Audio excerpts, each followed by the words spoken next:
Switzerland prides itself on being neutral, but how neutral is it really? During World War II, Switzerland didn't outwardly pick a side. This allowed both Jewish and Nazi money to be kept in their vaults. Switzerland has refused to join the European Union since its conception in 1993, but 10 years later it joined the United Nations Security Council as a non-permanent member.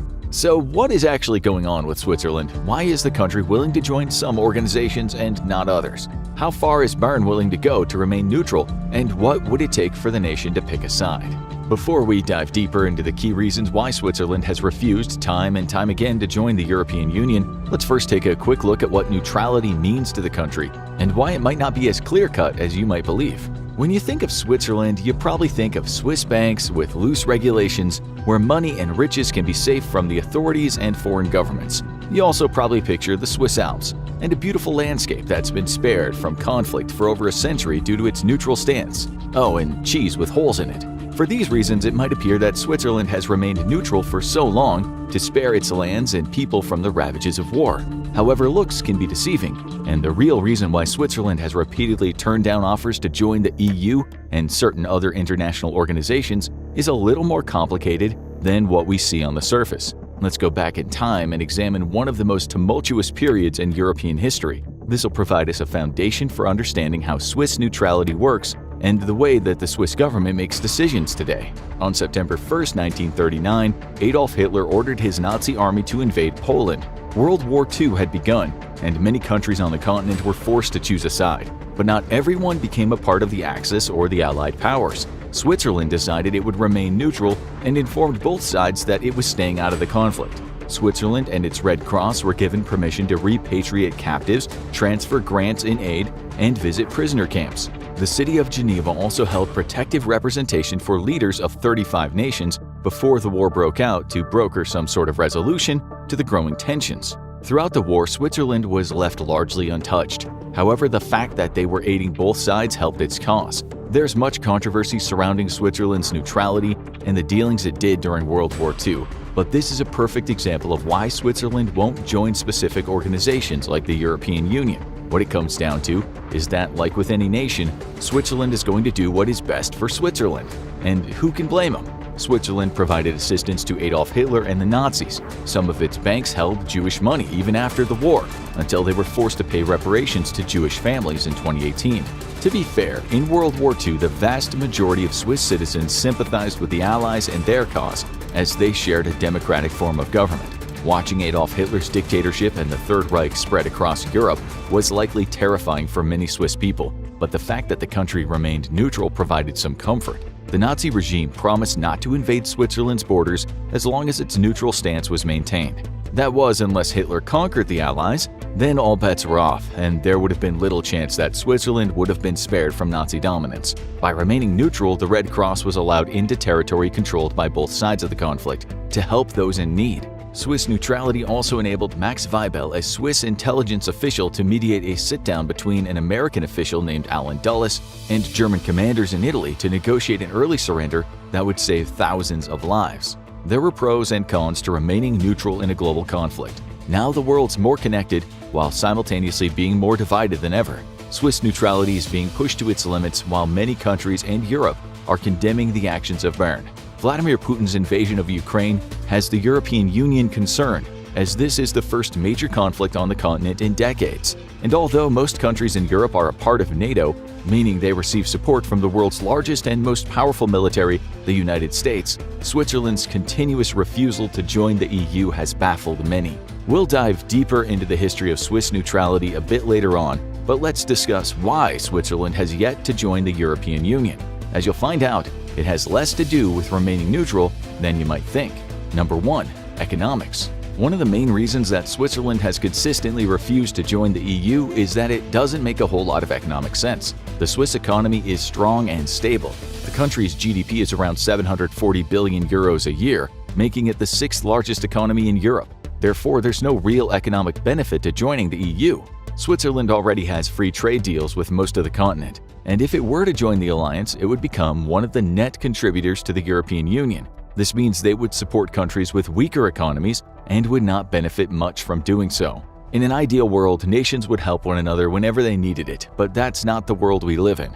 People working in Switzerland also earn much higher wages than most parts of Europe. The average Swiss salary is around 6,665 Swiss francs or 6,971 euros a month. To put this into perspective, Switzerland's neighbor Italy has an average monthly salary of approximately 2,479 euros, meaning that the average wage is almost 3 times more in Switzerland than Italy. The concern with joining the EU is that it'll open Switzerland's borders and economy to wage dumping, where employers begin lowering salaries and undercutting one another because there's an influx of workers looking for jobs who are willing to do the same work for less. The Swiss are also concerned that there would be an influx of immigration into its welfare system as well. The free movement of people and workers throughout the European Union is one of the reasons why many supported Brexit in the UK. It's also why many Swiss citizens don't want their country to join the EU. The influx of new laborers could be detrimental to the Swiss workers. Joining the European Union likely wouldn't cause the Swiss economy to collapse.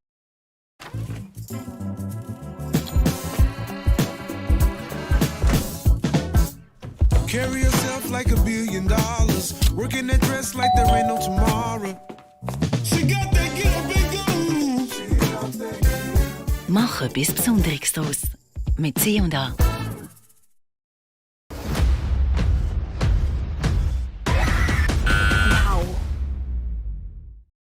And an influx of workers could even boost the economy. Still, the fear of outsiders and what it'll do to wages and jobs has led to the majority of Swiss people voting against joining the EU. Then there are the regulations that come with joining the European Union. The anonymity and loose regulatory framework that many Swiss banks and financial institutions enjoy would be gone. Countries, businesses, and individuals that keep vast sums of money in Swiss banks would likely no longer feel comfortable doing so and pull their funds to put in financial institutions that operate in countries not associated with strict organizations such as the EU. This obviously would be bad for business and the Swiss economy. Interestingly, the neutrality that Switzerland has maintained by not joining the EU or other alliances has increased its arms sales industry. Some governments do not like buying weapons from countries that are tied to strict alliances. If Switzerland became a part of the EU, its neutrality would be brought into question. When a government purchases arms from a large military power such as the United States, Russia, or China, the weapons often come with strings attached. On the other hand, Switzerland's neutrality allows foreign governments to procure arms without having to worry about taking a side in future conflicts. This is very attractive to some nations and allows Switzerland to sell around 1 billion euros worth of weapons each year. Between 2021 and 2022, Swiss arms deals increased by 29%, showing that demand for their weapons is high. However, joining the European Union could hurt these sales rather than improve them. Number 2. Russia. It may seem counterintuitive, but Russia and the continued aggression against Ukraine is actually driving Switzerland away from forming alliances and joining the EU rather than toward it. Many nations have sought to strengthen their alliances in the wake of Russia's aggression. For example, both Finland and Sweden, 2 countries that remained neutral for decades, applied to join NATO. Finland has become a full member, and Sweden is waiting for one holdout, Turkey, to agree to its admittance into the organization. However, while some countries look to join alliances, Switzerland is heading the other direction. The difference between Switzerland and other neutral countries that are starting to join alliances is its location. Switzerland sits in the middle of the European continent, surrounded by Germany, France, Italy, Austria, and Liechtenstein. Germany and France are 2 of the strongest militaries in the world. Therefore, if Russia or another foreign threat ever decides to invade Europe or a member of the European Union, Switzerland would be surrounded by some heavy hitters who would serve as a barrier in a potential future conflict. Their landlocked location and neighbors protect the country even as it remains neutral. Sweden and Finland, on the other hand, don't have that same luxury. Finland shares a border of around 1,340 kilometers with Russia, and Sweden's massive coastline, which runs along the Baltic Sea, makes it susceptible to Russian naval vessels. There's no overwhelming security benefit for Switzerland if they were to join the European Union. Article 42.7 of the Treaty of Lisbon set up the Mutual Defense Clause, where if one member of the EU is attacked by an aggressor, the rest of the members will come to their aid. This basically negates any form of neutrality of countries that are part of the European Union. This is a massive turnoff for many Swiss policymakers and citizens. We'll discuss why neutrality is so important to Switzerland and the history it's ingrained into the Swiss culture.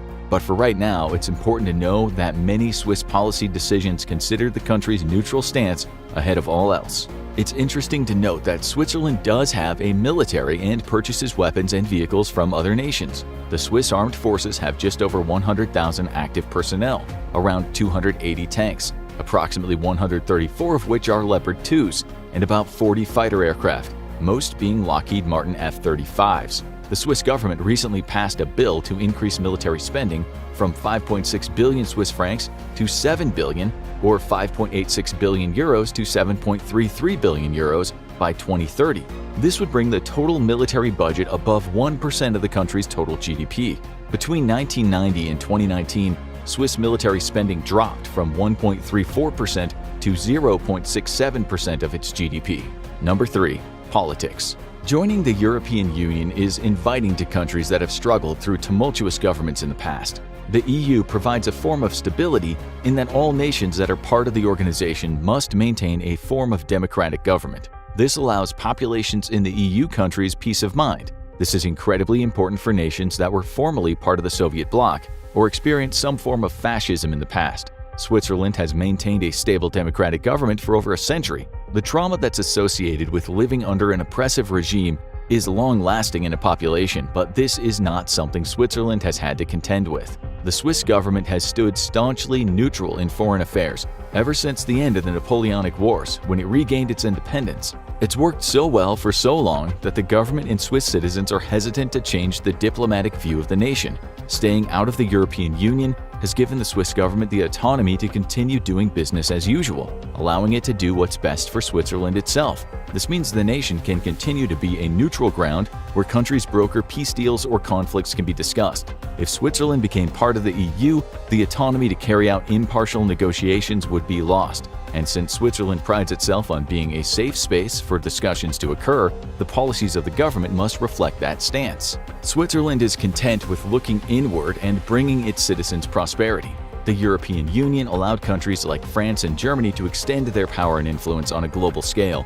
Bern has little interest in influencing global matters or expanding its control beyond its borders. Instead, by staying out of the European Union, Switzerland has remained autonomous, and it isn't forced to support other nations in the alliance to further foreign interests. At the individual level, the Swiss people hold tightly to their direct democracy. Many fear that joining the European Union would take away some of their political power that they hold today. For example, joining the alliance would restrict particular referendums that would not conform to EU ideals. For the most part, the Swiss do not want to see changes made to their own government, especially when they're dictated by outside forces, such as the European Commission. Therefore, joining the EU is not just unpopular at the government level, but at the individual level in Switzerland as well. When polled on why they don't want to join the EU, the number one concern for most Swiss citizens is that it would jeopardize their nation's sovereignty.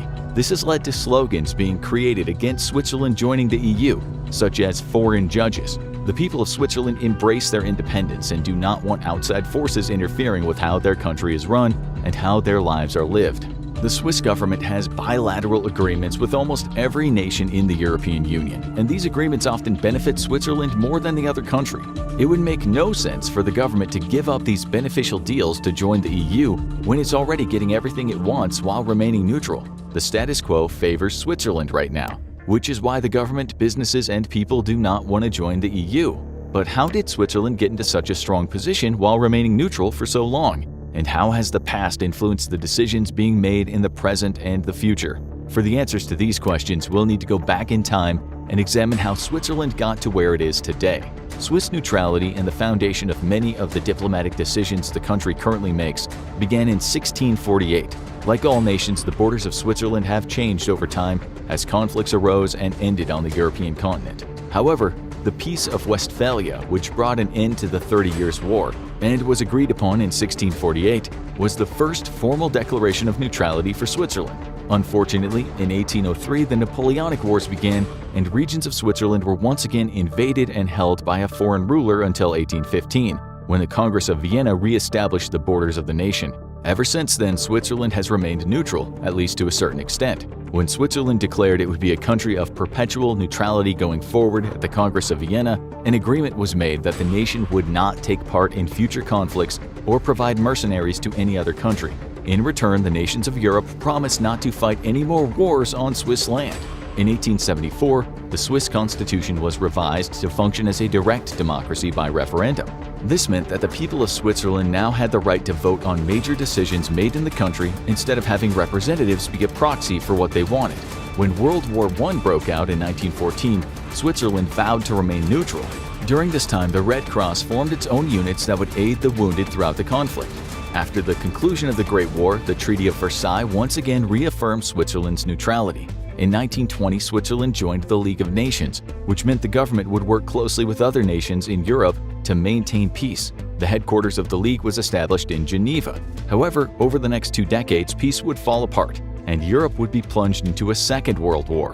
When the Nazis invaded Poland in 1939, Switzerland's Federal Council declared the nation would once again remain neutral. This was somewhat true, as Switzerland and its institutions would aid both sides, but would engage in some questionable practices when it came to collecting and storing both Nazi and Jewish money. It has been argued that Switzerland's neutrality during World War II was an act of cowardice that allowed the Swiss government to distance itself from the Nazi atrocities while simultaneously benefiting from laundered German money. Others state that since Switzerland remained neutral, it allowed them to act as a mediator and bring the war to a close. The neutral nature of Switzerland and the ethics of its stance during World War II are still debated by historians. In 1959, Switzerland became one of the founding members of the European Free Trade Association. During this time, its 4-party government system was developed, which became known as the Magic Formula. Having 4 parties allowed for political stability and the balancing of ideas and ideologies in the government itself. However, there were still some difficulties and nationalist views that would arise. Right-wing groups campaigned to restrict the entry of foreign workers, and it wasn't until 1971 that women were given the right to vote in federal elections in Switzerland. It would take another 14 years after that for a referendum to finally pass that guaranteed women legal equality with men within their marriages. The Swiss people were still staunchly neutral during this time, and a referendum in 1986 for Switzerland to join the United Nations was shot down by a margin of 3-1. Conservative views around immigration and maintaining the status quo in Switzerland were largely popular at the time. In 1992, Switzerland joined the World Bank and the International Monetary Fund, or IMF, but rejected a proposal to join the European Economic Area. This was because joining the EEA would have resulted in more restrictions for Swiss businesses and served no real benefit to the country itself. For many nations, it became clear Switzerland was cherry-picking which organizations to join and deals to make in order to further its economic aspirations. The Swiss government had no intentions of becoming closer to the rest of Europe to create a more unified political, economic, and military organization. During the 1990s, there was a shift in the country to hold the Swiss government accountable and make reparations for past actions. In 1994, a referendum passed that made racial discrimination and the denial of the Holocaust illegal. The Swiss Banking Association was later pressured by activist and Jewish groups in 1998 to give back around 1.25 billion euros to Holocaust survivors and their families. This led to a settlement being paid out to those people for cash that had been continuously held in Swiss banks since World War II, instead of being returned to Jewish families. By the turn of the century, things began to change in Switzerland. A 1999 election saw more right-wing votes for the Swiss People's Party. This conservative group became Switzerland's second strongest political party by securing around a quarter of the populace's votes. And even though the Swiss people rejected a proposal to open talks about joining the European Union in 2001, the Swiss parliament overwhelmingly voted to join the United Nations, as the UN was a peacekeeping organization.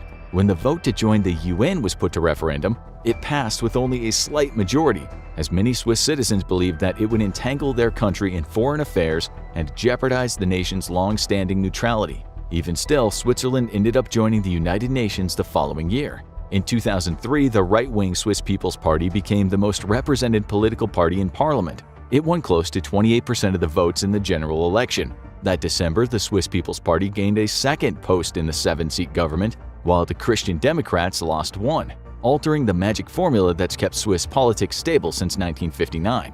With the right-wing political group now more prominent in the government, naturalization laws became more strict. By 2006, voters in a national referendum supported plans to make Switzerland's asylum laws some of the toughest in the Western world. In the 2007 elections, the Swiss People's Party increased its standing when it received nearly 29% of the vote. Up until this point, the Swiss government, which increased support for the right-wing Swiss People's Party, had made decisions that kept Switzerland away from policies that could bring the nation's neutrality into question. However, in January 2009, the Swiss economy went into recession. The government announced it would relax some of its banking secrecy laws and cooperate with international investigations concerning tax evasion. By the following year, the Swiss economy was growing again. In 2011, it was decided by the government that the Swiss franc would be pegged to the euro. This was in response to businesses and manufacturers warning that the strength of the franc was making Swiss exports uncompetitive in the European market. Pegging the Swiss franc to the euro would keep the country from falling into a second recession in only a few years. In October 2011, the Swiss People's Party started losing support and seats in the parliamentary elections. It still remained the largest party, but its numbers were dwindling. Switzerland reimposed strict immigration quotas on workers from Central and Eastern Europe. The EU criticized this move, but Switzerland carried on anyway. It became more and more clear that even though some hoped the Swiss would join the EU around this time, that dream was far from becoming a reality. When the euro began to depreciate in 2014, the Swiss National Bank unpegged the franc, causing its currency to rise drastically. Then came the pandemic and the war in Ukraine. During COVID, the world remained isolated.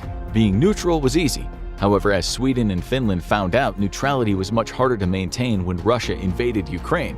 There are two views on Swiss neutrality by its citizens in the current climate. The first is more conservative and supported by the Swiss People's Party. This side wants to maintain a strict interpretation of neutrality by not sending aid to Ukraine or engaging with Russia. The idea is Switzerland will remain neutral no matter what happens in the rest of Europe to keep the country out of any conflicts. The Swiss People's Party is even trying to launch an initiative to embed a comprehensive neutrality clause within the Swiss constitution. The more liberal side of the neutrality argument, which is supported by the majority of the government, is considered active neutrality.